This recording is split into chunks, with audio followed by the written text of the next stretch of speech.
This is definitely a much more pluralistic and multiracial country than we have ever measured before.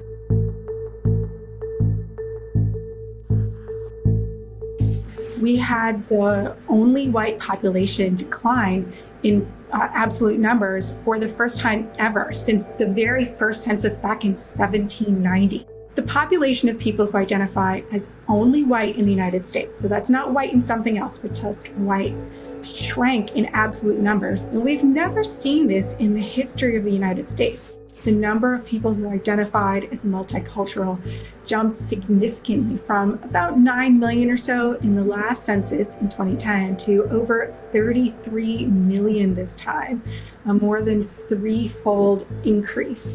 We also saw growth in demographic groups like, for example, Asian Americans and Pacific Islanders, who are a really diverse group of people coming from a lot of different cultures and who are now becoming a bigger and bigger part of America.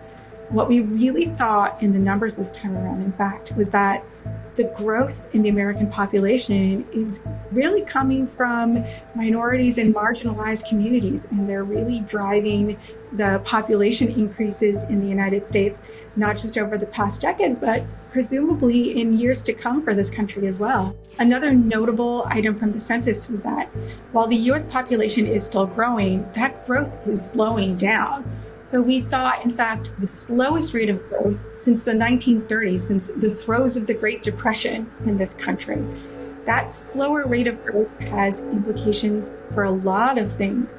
Economically, for example, it potentially means fewer workers in the United States in years to come. So that's something that we're really going to see reverberate throughout American society. Hey, thanks for watching. If you like this video, check out these other videos from USA Today to stay up to date with all the latest news.